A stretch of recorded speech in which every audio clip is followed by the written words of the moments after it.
I was just about to enjoy a bite of my juicy steak when a random scream nearly made me drop that lovable piece of heaven. That's how I met the unbelievable HOA shouting something about fire violations while storming toward my peaceful cabin. Like I declared war with barbecue tongs. It changed from there so fast you could not imagine. It ended with flashing lights, confused neighbors, and something very heavy getting towed away. Ever had a peaceful day ruined by a power-happy HOA? Tell me what they've tried to outlaw in your neighborhood. I bet lawn chairs are a felony by now. Leave your comment. I'd love to hear how wild your HOA has gotten. Saturday afternoon. I drove my old pickup truck up to my wooden cabin beside Pine Lake. I cracked open a cold beer and threw some thick beef patties on my charcoal grill. Complete silence until I heard the sharp click of high heels on my dirt driveway. A woman in a white blazer with bleached blonde hair marched straight onto my property, clutching a clipboard like a weapon. Each step she took struck the gravel like a countdown timer.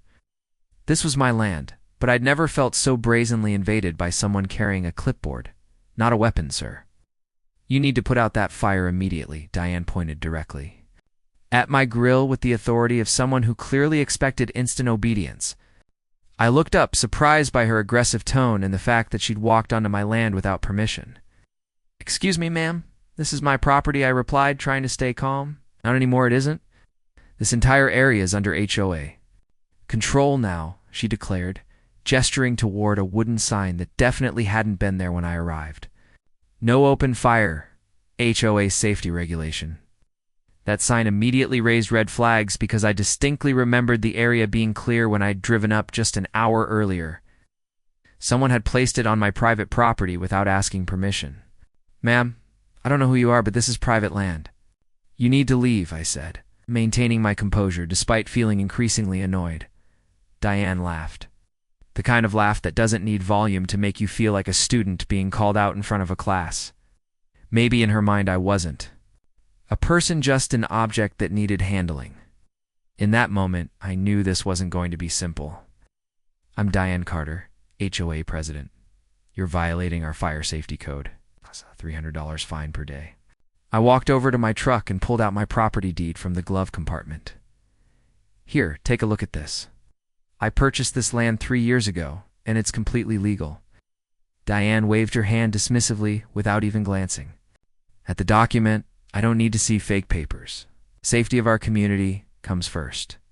Her refusal to acknowledge legitimate legal documents while standing uninvited on my property struck me as both bizarre and trouble. Diane began taking photos of me and my grill with her phone. Evidence for the violation report, she announced, like she was conducting some kind of official investigation. The whole situation felt surreal. Here I was trying to enjoy a peaceful barbecue on land I legally owned, while this stranger treated me like a criminal. What exactly are you doing? I have every right to grill on my own property, I protested, but my reasonable tone only seemed to fuel her sense of authority. You have no rights here anymore. Either you comply with our regulations, or I call the authorities, she threatened, her voice taking on an even more menacing edge. The barbecue smoke continued rising between us like a comedic backdrop to this absurd confrontation. That's when Diane pulled out her phone with a cold, calculating smile that sent chills down my spine. Since you refuse to follow our safety rules, I'm calling 911 for emergency fire hazard, she announced with the confidence of someone who'd clearly done this before. I barely had time to process what was happening before I heard her dialing those 3 numbers. The realization hit me like a freight train. This wasn't just some neighborhood dispute. This woman was actually planning to call the police and make false accusations about me for the crime of barbecuing on my own property. What I didn't know was that her 911 call was about to completely change the game. But not in the way either of us expected. Diane stepped several feet away from me and began speaking into her phone with a completely different voice, trembling and fearful, totally unlike the authoritative tone she'd been using moments before. There's a man refusing to obey fire safety. He's aggressive. I'm alone. Send help. The transformation was so dramatic and convincing that for a split second, I almost questioned my own memory. Watched the scene unfold and couldn't believe my eyes. Less than 5 minutes ago, she was like a community police officer, Now she was trembling like a victim on television. I started to wonder, had I just fallen into a pre-staged performance? I stood there in shock, realizing I was witnessing someone fabricate an emergency call with the skill of a professional actress. "Ma'am, what are you doing?" "I never threatened anyone," I called out, but she held up her hand to silence me.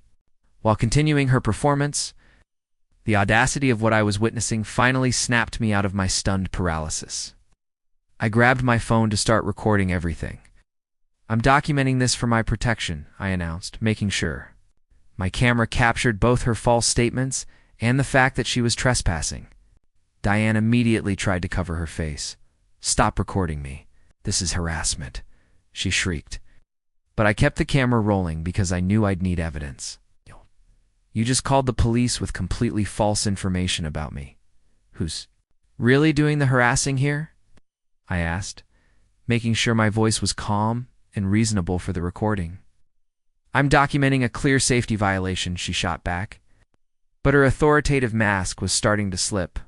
While we waited for the police to arrive, Diane made several more phone calls to what I assumed were other HOA residents. "I need witnesses at the cabin fire violation. Come immediately." Within 15 minutes, 4 or 5 people had appeared from the housing development below. They looked at me with suspicion and distrust, clearly having been told some version of the story that painted me as the villain. Diane immediately resumed her victim act. This man became violent and threatening when I politely asked him to follow basic fire safety rules. "I'm genuinely scared for our entire community," she told them with trembling hands and wide, frightened eyes.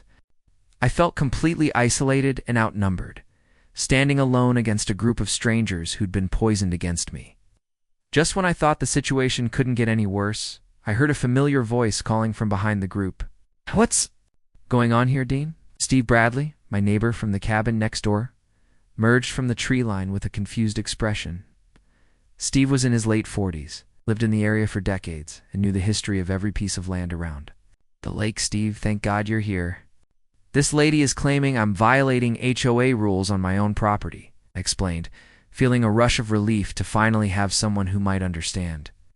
Steve looked at Diane, then at the freshly installed sign, and his expression immediately hardened. "Ma'am, that sign wasn't there this morning, and you're standing on Dean's private land without permission." Diane's confident demeanor faltered slightly, but she recovered quickly. "This doesn't concern you, sir. This is official HOA business." Steve stepped closer and spoke quietly enough that only I could hear. "Buddy, that woman has a major problem with the HOA parking lot. They've been building illegally on county land for years." The words hit me like a revelation. Suddenly, this whole confrontation made sense. Diane wasn't just randomly targeting me, she was trying to create a distraction for much bigger problems. I could see it in her face when she heard part of what Steve said. Her color drained. "That's completely false information," she protested loudly. "Is it?" Steve replied with a knowing smile. "I've got all the county records right back at my cabin." The sound of police sirens growing louder announced that Diane's 911 call had actually worked. Officer Mike Reynolds arrived, a 36-year-old professional with a serious but fair demeanor. He'd probably handled more HOA disputes than he cared to remember. Diane rushed toward him like he was her personal savior. "Officer Reynolds, thank God you're here.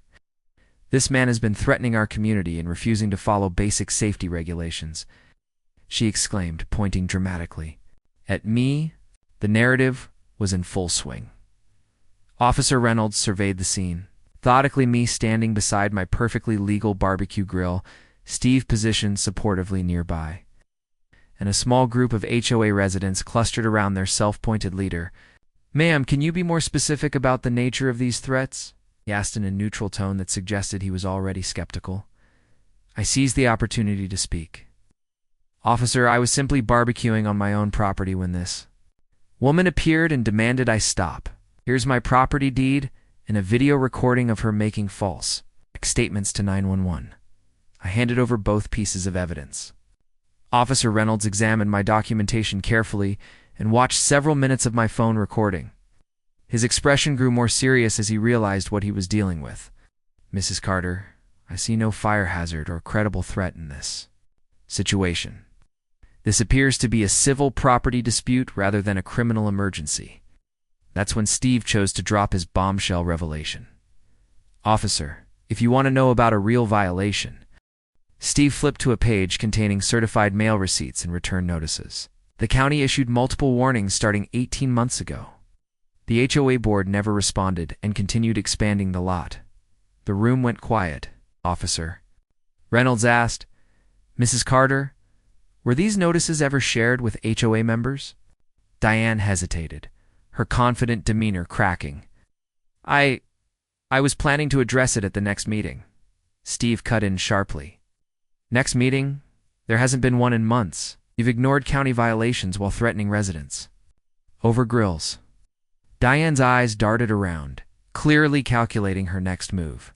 "This is a coordinated attempt to undermine my leadership," she said, now on the defensive. Officer Reynolds stood silent, his eyes scanning both Diane and the documents in his hands. "Ma'am, I need to request that you remain available." "For further investigation," he finally said, his tone firm but not aggressive. "This may involve multiple jurisdictions depending on the extent of unreported violations." The crowd that had followed us from the grill scene now murmured.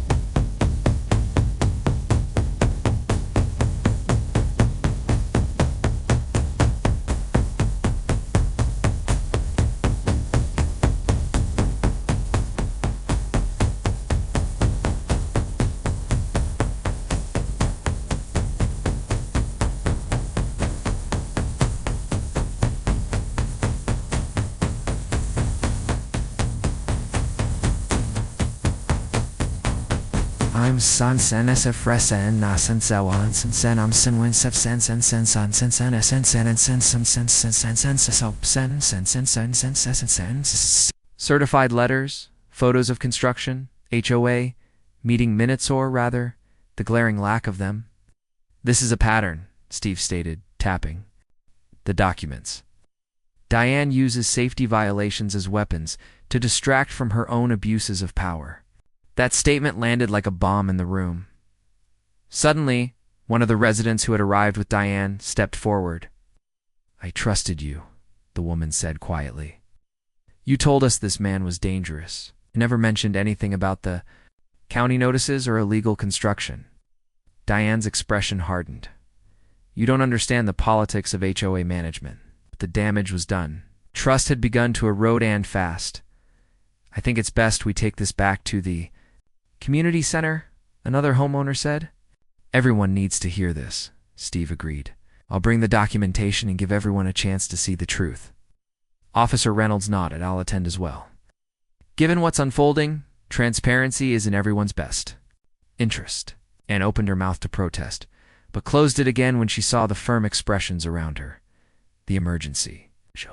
A meeting was called for 7 p.m. that evening. Word spread fast: texts, phone calls, group chats. Residents who had never cared about community meetings suddenly found themselves deeply invested. By the time I arrived at the Pinewood Heights Community Center, the parking lot was overflowing. Cars lined the road shoulder all the way up the hill. Inside, the building was packed, standing room only. Bodies squeezed wall to wall, voices hushed but expectant. I sat near the back, trying to blend into the crowd. Steve took a seat beside me, gripping the thick folder of documents like it was a legal sword. Diane sat at the front, flanked by 2 remaining loyalists, who looked more unsure by the second. At 7:04 p.m., Sarah Mitchell, the HOA vice president, stood up at the podium and tapped the microphone. "Thank you all for coming on such short notice. I wish we were here under better circumstances. But the integrity of our community governance has been called into question, and we must address it." She looked directly at Diane. "Our president stands accused of concealing county violation notices, falsifying police reports, trespassing, and misrepresenting HOA authority on private properties." The crowd murmured. Someone gasped.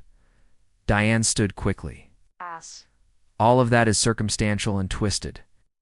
The only thing I've ever done is protect this community." Sarah held up a printout. "This is a copy of the 911 call made earlier today. It describes a man as threatening and violent." But video evidence submitted by Mr. Foster contradicts that account completely.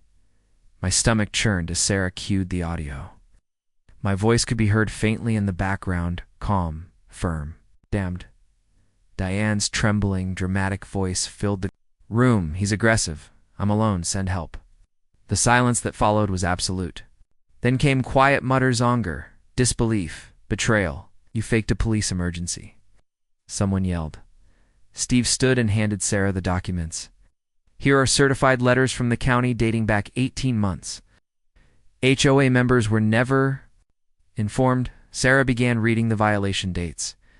October 4th, December 17th, February 9th. Every few months, a new notice. And nothing was disclosed. Nothing was resolved. Diane's face had gone pale. I had reasons for delaying disclosure, legal strategy, she stammered. But no one was buying it anymore.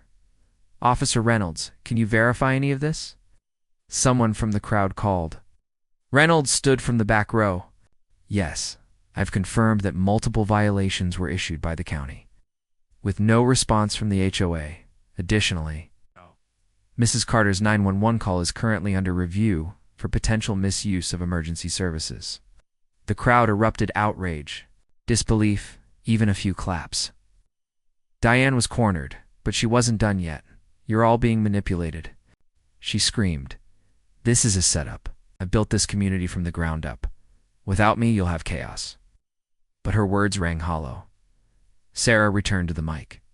All in favor of initiating a formal no-confidence vote and immediate suspension of Diane Carter from her role as HOA president. Raise your hand. A forest of hands rose. Dozens, maybe more than 100. Only 2 hands remained, lower Diane's and a trembling loyalist beside her. The motion carries, Sarah said. Effective immediately, Diane Carter is removed from HOA leadership. An interim board will be appointed. Diane's expression twisted from rage to panic. You'll regret this. You think any of you can handle the job I've done? But no one answered her.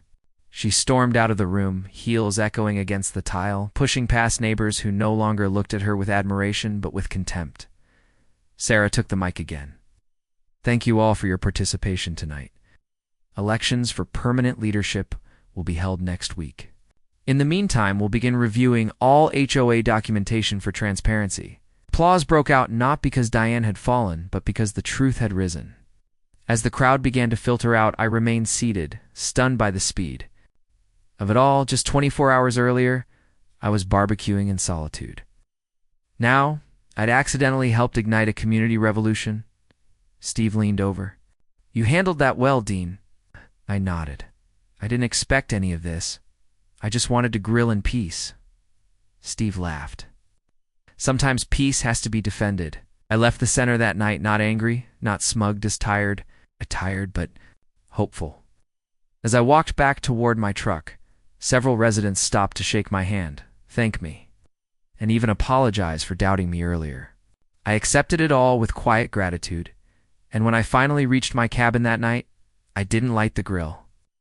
I just sat on the porch, opened a cold beer, listened to the night sounds, the wind through the pines, the chirp of crickets, the occasional hoot of an owl. Peace. Temporary, maybe, but real and earned. She declared with condescending arrogance that only made the residents more angry with her leadership failures. Steve had been saving his most devastating revelation for exactly this moment. Steve opened his phone. She did the exact same thing. In 4 other neighborhoods, hear lawsuits from those places, the residents gathered around to examine copies of complaints and court documents from 2 other communities where Diane had tried to extend HOA control over private properties through intimidation and false legal claims. The evidence painted a picture of someone who'd made a habit of abusing authority and manipulating community. Trust for personal power trips. The revelation that Diane had been engaging in systematic harassment across multiple communities was the breaking point for residents who had initially trusted her leadership and judgment. Mrs. Carter, if this is true, then you've been using our HOA as a platform for personal vendettas against innocent people, accused one homeowner who was clearly struggling to process the extent of the deception. Diane became frantic. "That's all made up. You people are trying to destroy me." Her voice cracked in front of the crowd. Court documents with legal seals and signatures were undeniable evidence. And the assembled residents began to understand that they'd been led by someone who'd been systematically abusing her authority. For personal satisfaction rather than community benefit, Officer Reynolds took notes on everything that was being revealed and appeared to be building a comprehensive case file about Diane's activities across multiple jurisdictions. Steve had saved his final piece of evidence for maximum impact. Steve held up warning letters, warnings from the county, 18 months. She buried them all. The evidence showed a clear pattern of deception and negligence that had directly led to the expensive crisis they were now facing. There were no legal channels, Mrs. Carter. You just ignored the notices and hoped they'd disappear, Steve concluded with devastating finality. One resident stood up with obvious anger and betrayal in their voice. "How much money did your secrecy cost our community?" Steve's answer hit them like a financial tsunami. Between towing fees, legal costs, penalties, and proper permits, probably around $8,000 that could have been avoided with honest communication. The community's patience with their disgraced leader had finally reached its breaking point, and they began organizing immediate action to remove her from authority before she could cause additional damage to their interests and reputation. "We need to call an emergency HOA meeting for tonight to vote on Mrs. Carter's removal from office," declared one homeowner. And the motion received immediate unanimous support from everyone present, except Diane herself. "All in favor of emergency leadership review?" called out another resident, and a forest of hands shot up in response. Diane looked around desperately, realizing that her power base had completely evaporated, and she was facing a community revolt led by people she'd been manipulating and deceiving for years. "You people are making the biggest mistake of your lives. Without my leadership, this community will fall apart," she threatened, but her words only reinforced their decision to remove her from any position of authority. Chapter 6. The emergency meeting. Diane gets voted out. The community center was packed beyond capacity by 7 o'clock that evening, with residents not only from Pinewood Heights, but also curious neighbors from surrounding areas who'd heard about the dramatic events through local word-of-mouth networks. There wasn't even standing room left.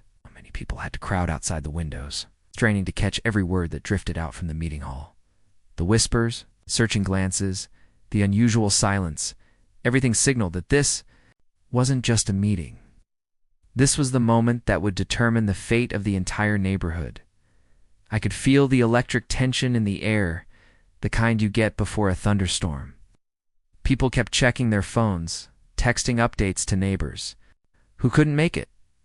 This wasn't just about Diane anymore. It was about trust. About what happens when leaders betray the people who put them in power.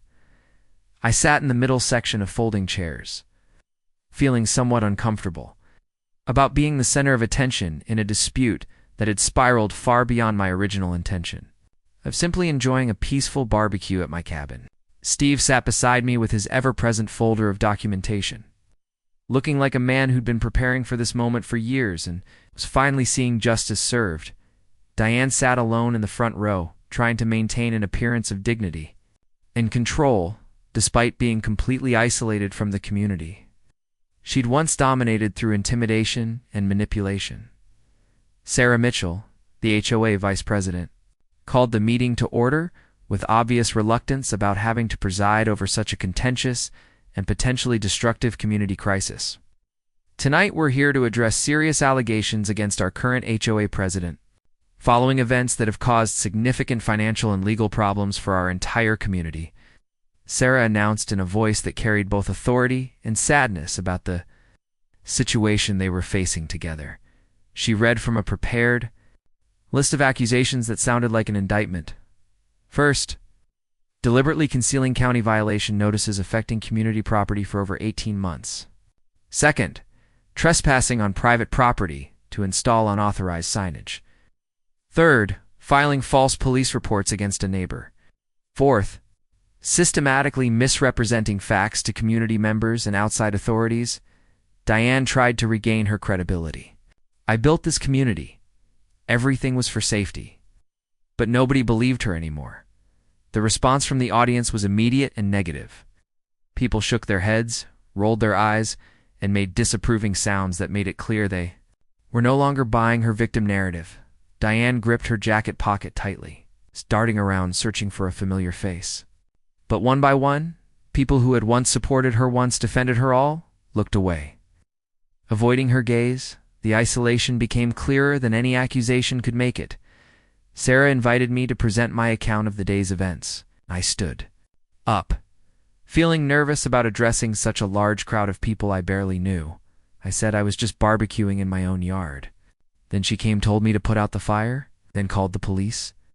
I never thought I'd be standing here in front of a crowd of strangers talking about justice. But maybe peace sometimes needs to be defended with a voice. I played the video. Recordings from my phone through the community center's sound system, and the room fell completely silent as everyone heard Diane's false 911 call with their own ears. The audio evidence was devastating because it proved beyond any doubt that she deliberately fabricated an emergency situation. The silence that followed was deafening. You could hear people shifting uncomfortably in their seats, the weight of what they had just heard settling over the room like a heavy blanket. Steve stood up to present his documentation about the parking lot violations and Diane's systematic cover-up of information that should have been shared with the community months earlier, folks. I have here 18 months' worth of county violation notices that Mrs. Carter received but never shared with any of you, he announced, while holding up thick stacks of certified mail receipts and official correspondence. Gasps from the audience were audible. People literally covered their mouths in shock. Someone in the back called out, 18 months. In disbelief, the evidence showed a clear pattern of deception that had directly led to the expensive crisis. They were now facing together. The parking lot violation could have been fixed months ago for a few hundred in permit fees. Instead, her secrecy has cost your community thousands of dollars in towing fees, legal costs, and penalties. Near the front started crying, not from sadness, but from sheer frustration at being betrayed so completely. Court documents from previous cases showed the same tactics repeated over and over. Fake violations, false police reports, intimidation campaigns against property owners who wouldn't submit to her authority. Officer Reynolds had remained for the community meeting and provided official confirmation of the legal implications of Diane's actions throughout the day. Based on my investigation, he said, Mrs. Carter filed false police reports, trespassed on private property, and may have committed fraud in her management of community affairs. He stated it with professional neutrality that carried more weight than any emotional accusation could have achieved.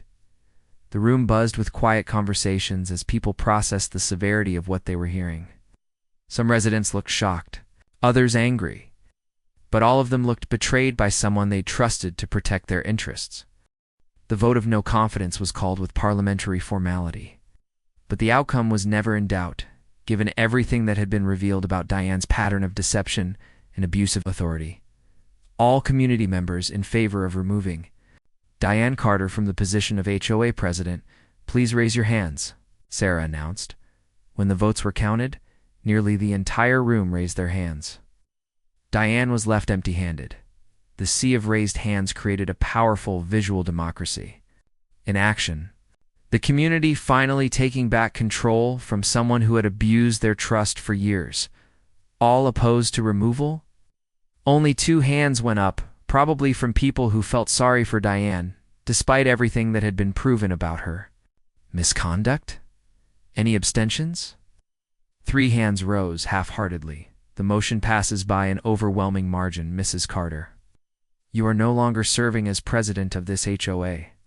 Diane's final response revealed the depth of her delusion and sense of entitlement that had led to this complete destruction of her reputation and authority within the community she'd once controlled through fear and manipulation. You people are making the worst mistake of your lives. Without my strong leadership, this entire community will collapse into chaos and lawlessness. She shouted while standing up with red-faced fury and pointing accusingly at residents who dared to hold her accountable for their actions. Don't lecture me about leadership.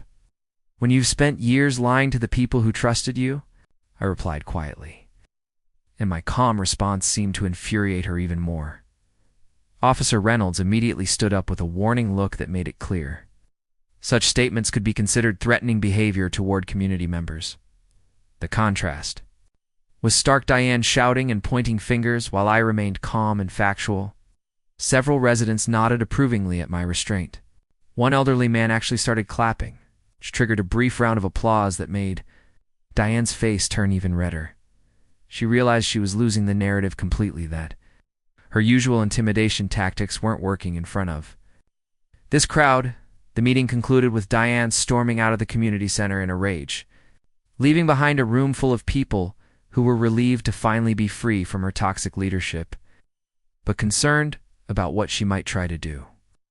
In retaliation, Sarah thanked everyone for attending and announced that elections for new leadership would be scheduled within the following week to ensure stable governance during this transitional period.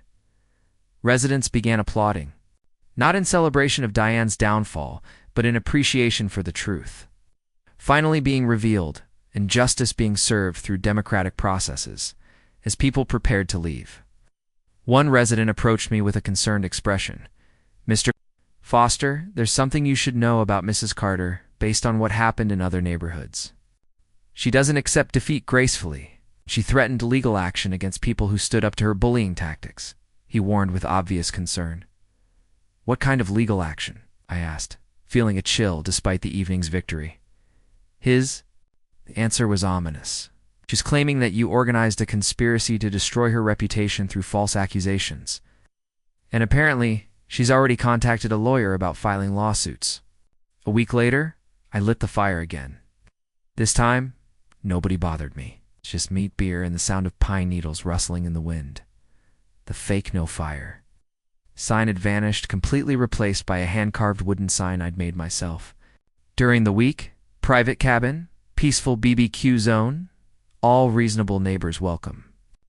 I fired up my charcoal grill with a sense of satisfaction and vindication that came from having stood up to a bully and won through patience, evidence, and the support of decent people who valued truth over manipulation. Steve wandered over from his cabin carrying 2 cold beers and wearing the satisfied expression of someone who'd finally seen justice served after years of frustration and preparation. "Dean, I've got some news about our friend Mrs. Carter that I think you'll find interesting," he said while settling into one of my deck chairs with obvious relish for the story he was about to tell. "What happened to her?" I asked, genuinely curious despite my desire to put the whole unpleasant episode behind me and move on with my peaceful mountain life. "Diane moved out of the HOA community yesterday morning. Sold her house in a rush sale to avoid the scandal and the financial liability for all the problems she created," Steve explained with a chuckle that suggested he found poetic justice in her hasty retreat. "I actually feel a little sorry for her," I admitted, because despite everything she'd put me through, I couldn't help but feel some human sympathy for someone whose life had fallen apart so completely. "Don't waste your sympathy on her, buddy. It turns out she's been running the same harassment scam in 4 different neighborhoods over the past 5 years," Steve continued while showing me printouts of court documents he'd discovered. The evidence painted a picture of someone who'd made a career out of abusing HOA positions to intimidate property owners for personal satisfaction. "How's the new HOA leadership working out?" I asked, genuinely hoping that the community would be able to move forward from this crisis and establish healthier governance that actually served residents' interests rather than feeding someone's ego and control issues. Steve's face lit up with genuine enthusiasm for the positive changes that had already begun to take place under more responsible leadership. "Sarah Mitchell is fantastic. She resolved the parking lot situation within 3 days by hiring a real lawyer, filing proper permit applications with the county, and setting up a payment plan for all the fees and penalties." Our conversation was interrupted by the arrival of a small group of HOA residents walking up my driveway carrying what appeared to be a cooler and a covered dish. Their friendly expressions immediately put me at ease. "Mr. Foster, we wanted to officially apologize and bring you a proper welcome to the neighborhood gift," explained a middle-aged man carrying what smelled like freshly baked apple pie. I could see the genuine remorse in their eyes. I invited them all to sit on my deck and share some of the food they'd brought. Folks, you really don't need to apologize. I completely understand why you reacted the way you did, I said. Sincerely. But we also wanted to formally invite you to join our HOA if you're interested. We'd be honored to have someone with your integrity as part of our community leadership, so offered another resident. The invitation was flattering. But I knew that joining the HOA would be completely contrary to my reasons for buying this mountain. Retreat in the first place. I really appreciate the offer. I'm honored that you'd want me involved. I bought this cabin specifically to escape committees and meetings and organizational politics, I explained with a smile. Love the simple life up here, just me, my grill, and the peace and quiet of the mountains. But if you ever need a neighbor's help with anything, I'm always available. I completely understand that, Tand. We respect your choice. But please know that if anyone ever gives you trouble again, you've got an entire neighborhood watching your back, replied one resident, and the sentiment was echoed by nods of agreement from everyone present. Mr. Foster, there's one more thing about the legal situation with Mrs. Carter, mentioned one resident as the gathering wound down. What happened with her threats to sue me and Steve? I asked, feeling anxiety despite the evening's positive atmosphere. Her lawyer dropped her as a client after reviewing the video evidence and documentation Steve provided. He told her she had no legal case whatsoever and advised her to avoid any further contact with you or anyone from this community, the resident explained with satisfaction. Actually, Officer Reynolds told me that the county offered her a deal to attend anger management classes and complete community service instead of facing criminal prosecution. Another person added, "That's probably the best outcome for everyone involved," I replied, genuinely believing that rehabilitation was preferable to punishment. Officer Reynolds made one final visit to my cabin, but this time his arrival was social rather than official, and he accepted my offer of a cold beer. The officer shook my hand. "You handled this very properly. That's rare. Just did what felt right, officer." Sometimes the best response to aggression and bullying is simply to stand your ground calmly and let the truth speak for itself.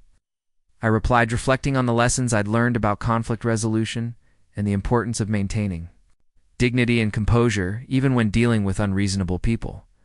The county has confirmed that. Mrs. Carter has agreed to the community service and anger management program, so she won't be bothering you or anyone else in this area again. Officer Reynolds reported with finality that brought closure to the entire unpleasant episode. After everyone had left and I was alone on my deck watching the stars emerge in the clear mountain sky, I took a moment to reflect on everything that had happened and how dramatically my quiet weekend barbecue had escalated into a community-wide crisis that ultimately led to positive changes for everyone involved except the person who'd started the whole conflict. I opened one final beer and raised it toward the lake in a private toast to the power of truth, to standing up to bullies, and to good neighbors who are willing to admit their mistakes and work together toward better solutions. Cheers to standing up for what's right. Cheers to good neighbors who value truth over manipulation.